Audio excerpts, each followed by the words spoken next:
సభాధ్యక్షురాలు మీ అందరి అభిమాన నాయకురాలు శాసనసభ్యురాలు పద్మావతి గారికి,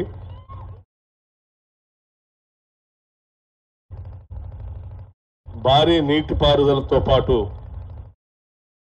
పౌర సరఫరాల శాఖ మార్చులు, సుదీర్ఘకాలం రాష్ట్ర కాంగ్రెస్ కమిటీ అధ్యక్షులుగా పనిచేసినటువంటి శ్రీ ఉత్తమ్ కుమార్ రెడ్డి గారికి, అట్లాగే మాజీ శాసనసభ్యులు చంద్రరావు గారికి, మున్సిపల్ చైర్మన్ ప్రమీలా గారికి, అందరు ఎంపీపీలకి, జెడ్పీటీసీలకి, లక్ష్మీనారాయణ రెడ్డి గారికి, ఎర్నేని బాబు గారికి, వంగవీటి రామారావు గారికి, పాండురంగారావు గారికి, పారా సీతయ్య గారికి మరియు అన్ని మండల కాంగ్రెస్ కమిటీ అధ్యక్షులకి, అనుబంధ సంఘాల అధ్యక్షులకి, ఈ కార్యక్రమంలో పాలు పంచుకోవడానికి ఇక్కడ విచ్చేసినటువంటి రైతు సోదరులకి, మహిళా సోదరిమణులకి, పాత్రికేయ మిత్రులకి మీ అందరికి కూడా ముందుగా నా హృదయపూర్వకమైనటువంటి నమస్కారాలు. ఈనాటి ఈ కార్యక్రమం దాదాపు 10,000 ఎకరాలకి సాగునీరు అందించేటువంటి 2 లిఫ్ట్ ఇరిగేషన్ సంబంధించిన కార్యక్రమం ఇక్కడ ఏర్పాటు చేసుకొని మనం ఇక్కడ సభ పెట్టుకున్నాం. ప్రభుత్వం వచ్చి కేవలం 90 రోజులు అవుతా ఉంది. 3 నెలలు కూడా సక్రమంగా పూర్తి కాలేదు. కేవలం 3 నెలల్లోనే మరి లిఫ్ట్ ఇరిగేషన్ ఎస్టిమేషన్స్ ఎప్పుడు వేశారు, సర్వే ఎప్పుడు చేశారు, శాంక్షన్ చేశారు, టెండర్లు పిలిచారు, ఇవాళ భూమి పూజ చేసుకొని కార్యక్రమం ముందుకు పోతా ఉన్నాం. అంటే ప్రజాప్రతినిధులుగా గెలిచిన మరుక్షణం నుంచే ఒక్క క్షణాన్ని కూడా వృధా చేయకుండా మీకు ఏ రకంగా నీళ్లు అందించాలనేటువంటి తపనతో పనిచేస్తే తప్ప ఇది సాధ్యమయ్యే పని కాదు. నేను ఎన్నికల కంటే ముందు ఉత్తమ్ కుమార్ రెడ్డి గారు హుజూర్ నగర్ వచ్చినా, కోదాడు వచ్చినా చాలా సభల్లో 50,000 తగ్గకుండా ఎన్నికల్లో మేము గెలవకపోతే రాజకీయాల్లో ఉండమని చెప్పి చాలా సందర్భాల్లో ప్రకటనలు ఇచ్చేవాళ్ళు. మేము అనుకునేవాళ్ళం, ఎందుకు ఉత్తమ్ కుమార్ రెడ్డి గారు ఇలా స్టేట్మెంట్ ఇస్తా ఉన్నారు, గెలిస్తే చాలు కదా, 50,000 తగ్గకుండా ఓట్లు వస్తే మెజార్టీ రాకపోతే రాజకీయాల నుంచి తప్పుకుంటున్నామని ఎందుకు చెప్తా ఉన్నారని చాలా సందర్భాల్లో అనుకునేవాడిని. కానీ ఈ మధ్య అర్థమైంది, వారు నిత్యం నిరంతరం ఈ 2 నియోజకవర్గ ప్రజలతో మమేకమై వారు చేసిన పని విధానం కానీ, ఇక్కడ ఉన్నటువంటి ప్రజల అభిమానం పైన కానీ వారికి ఉన్నటువంటి అపారమైన నమ్మకం, వారు చేసిన పని తప్పనిసరిగా 50,000 పైబడి గెలిపిస్తుందనే గాఢమైన నమ్మకం ఉంటే తప్ప అంత ధైర్యం చేసేటువంటి పరిస్థితి ఏ నాయకుడికి ఉండదు. వారు చెప్పినట్టుగానే 56,000 పైబడి కోదాడ శాసనసభ నియోజకవర్గం 58,000 పైబడి మెజార్టీతో గెలవటం అంటే అది మొన్నటి ఎన్నికల్లో మళ్ళీ మేమే వస్తామని బీరాలు పలుకుతున్నటువంటి టీఆర్ఎస్ ప్రభుత్వ హయాంలో 58,000 పైబడి మెజారిటీ. ఈసారి అయితే బహుశా అది దాటిపోతాం, ఎందుకంటే వాళ్ళు మిగలలేదు కాబట్టి మొత్తం ఇటే పడతారు. బహుశా రాష్ట్రంలోనే ఇప్పుడు కూడా అత్యంత మెజార్టీతో గెలిచిన సీట్ అనుకుంటా. అంత పనితనం, నమ్మకం, అభిమానం, అనుక్షణం నన్ను నమ్ముకున్న ప్రజలకు ఏదో చేయాలనేటువంటి తపన ఉంటే తప్ప అంత ధైర్యంగా ఎవరు స్టేట్మెంట్ చేయలేరు. ఇప్పుడు చూస్తా ఉంటే కేవలం 90 రోజుల్లో 10,000 ఎకరాలకి పనికొచ్చే లిఫ్ట్ ఇరిగేషన్ శాంక్షన్ చేసి భూమి పూజ చేసి పని ప్రారంభిస్తున్నారంటే ఇటువంటి కార్యక్రమాలు ఎన్నో చేస్తే తప్ప వారికి అంత ధైర్యం అని నమ్మకం రాదు. అందుకే చాలా మంది ప్రజా జీవితంలో ఉన్నటువంటి వాళ్ళు వారిని చూసి నేర్చుకోవాల్సింది చాలా ఉందని ఈ సందర్భంగా సభాముఖంగా మీ అందరికీ నేను తెలియజేస్తాను.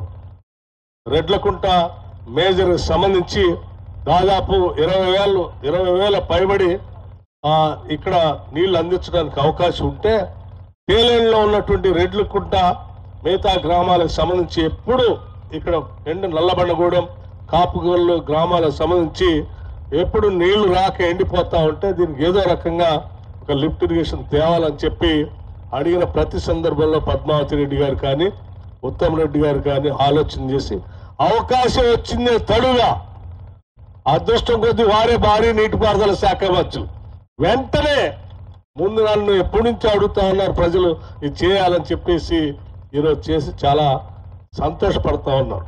నాకు తెలిసి రైతులు నీళ్లు రాబోయేటువంటి ఈ ప్రాజెక్టు గురించి మీరు ఎంత ఆనందపడుతున్నారో నాకు తెలియదు, కానీ మీరు ఆనందపడాలని చేసే పని చేసి వాళ్ళు ఎక్కువ ఆనందపడతా ఉన్నారు ఇవాళ. అటువంటి నాయకులు ఉండటం నిజంగా కోదాడ హుజూర్ నగర్ నియోజకవర్గ ప్రజల అదృష్టంగా నేను భావిస్తూ, ఇంకొక దారికి కూడా మరి అది ఉత్తమ్ పద్మావతి రెడ్డి గారు లిఫ్ట్ ఇరిగేషన్ 2009లో ఆనాడు కాంగ్రెస్ ప్రభుత్వం ఉన్నప్పుడు పెట్టినటువంటి ప్రాజెక్టు మధ్యకాలంలో ఒక 10 ఏళ్ళు సరే వేరే పార్టీ అధికారంలో రావటం, వారి ప్రాధాన్యత ఏంటో మనందరికీ తెలిసిందే, కాళేశ్వరం లాంటిది అని కట్టించి పూర్తిగా అందులో కుంగిపోయేటట్టు చేసినటువంటి పాలకులు పనికొచ్చేటువంటి ఉత్తమ్ పద్మావతి రెడ్డి గారు లాంటి లిఫ్ట్ ఇరిగేషన్ పూర్తిగా వదిలేయటం వల్ల అది మూలన పడిపోతే తిరిగి దానికి కూడా మళ్ళీ నిధులు శాంక్షన్ చేసి అక్కడ ఒక 5,000 ఎకరాలకు నీళ్లు వచ్చేటువంటి కార్యక్రమాన్ని రెండింటినీ ఈరోజు మనం ఇక్కడ ప్రారంభోత్సవం భూమి పూజ కార్యక్రమం చేసుకుంటున్నాం. చాలా సంతోషం అని చెప్పి మీ అందరికీ నేను సవినయంగా మనవి చేస్తూ, అట్లాగే ఈ రెండే కాదు, నేను గతంలో కూడా చాలా సందర్భాల్లో చాలా గ్రామాల్లో లిఫ్ట్ ఇరిగేషన్ కార్యక్రమం ప్రాజెక్టుకి నేను వచ్చాను కూడా, ఈ నియోజకవర్గంలో పార్టిసిపేట్ చేశాను. సహజంగా పాలకులు కానీ ప్రభుత్వాలు కానీ ఎప్పుడు గెలిచిన తర్వాత గెలవక ముందు ఇచ్చేటువంటి హామీలు ఒక రకంగా ఉంటాయి, గెలిచిన తర్వాత ప్రజలను వదిలేసి తన పనిలో తల ఉంటారు.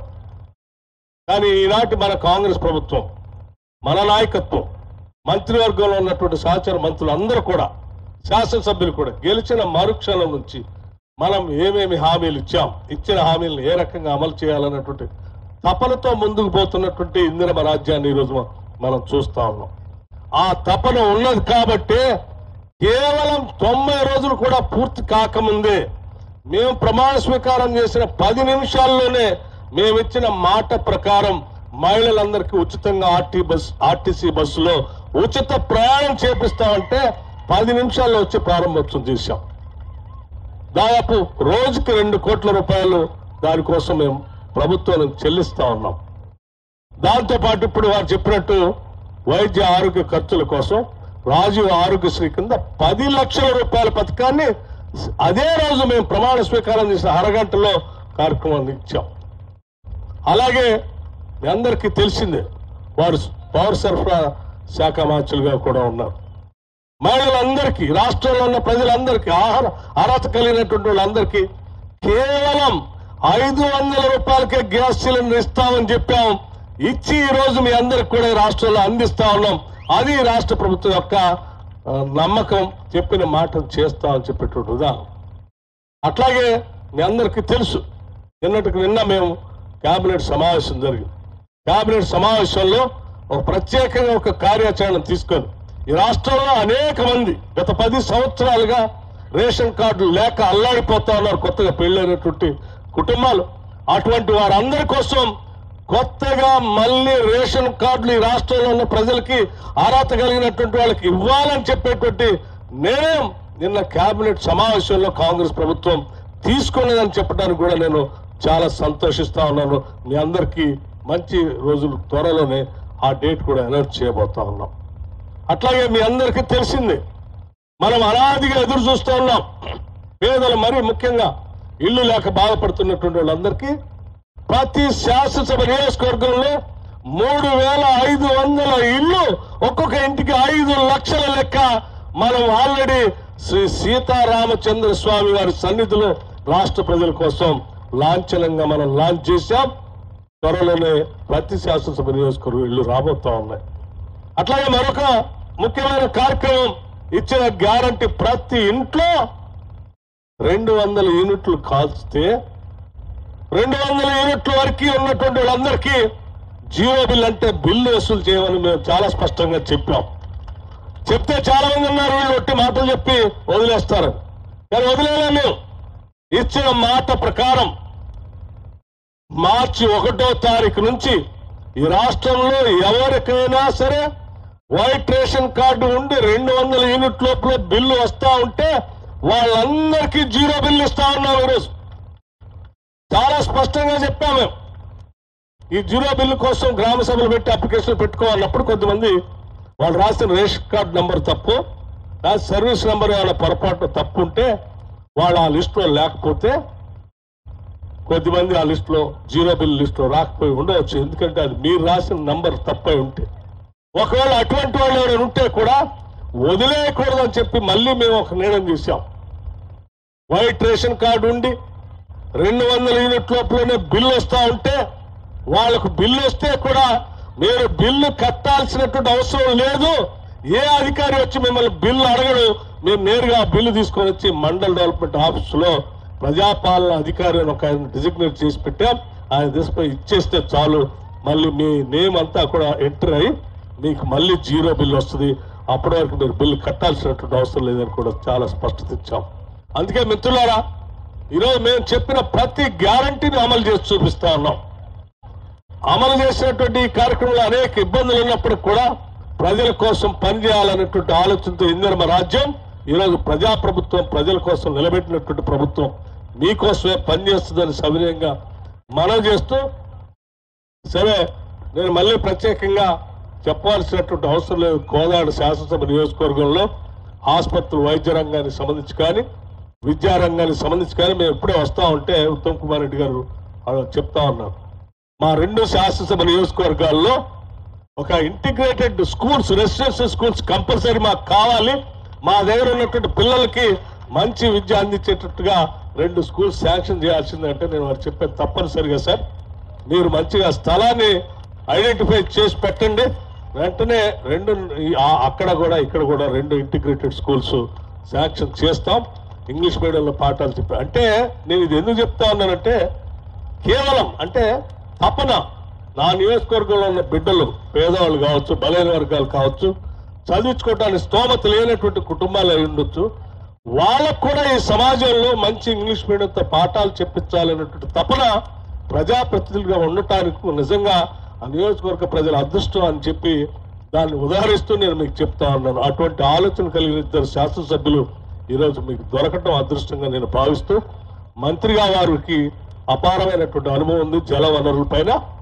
రాష్ట్రంలో 10 ఏళ్లు టీఆర్ఎస్ ప్రభుత్వం సర్వనాశనం చేశారు ఇరిగేషన్ పైన. దాన్ని పూర్తిగా అవగాహన చేసి ఈ రాష్ట్రంలో ఉన్న ప్రతి బీడు భూమికి నీళ్లు పారిచ్చే దానికోసం వారు తప్పిస్తా ఉన్నారు. తప్పనిసరిగా వారి ఆలోచన, కార్యాచరణ ప్రణాళిక విజయవంతం కావాలని నేను మనస్ఫూర్తిగా కోరుకుంటూ, ఏ రకంగా అయితే రెడ్లకుంట్ల ఈ గ్రామంలో ఉన్న ప్రతి ఎకరానికి నీళ్లు ఇవ్వటానికి 3 నెలల్లోనే తప్పించి నీళ్లు ఇచ్చారో, రాష్ట్రంలో ఉన్నటువంటి ప్రతి ఎకరానికి కూడా అలా ఇవ్వాలని చెప్పి వారు ఆలోచన చేస్తూ ఉన్నారు. అది విజయవంతం కావాలని, వారి కళ నిజం కావాలని నేను మనస్ఫూర్తిగా కోరుకుంటూ సెలవు తీసుకుంటున్నాను. జై హింద్, ధన్యవాదాలు, నమస్కారం.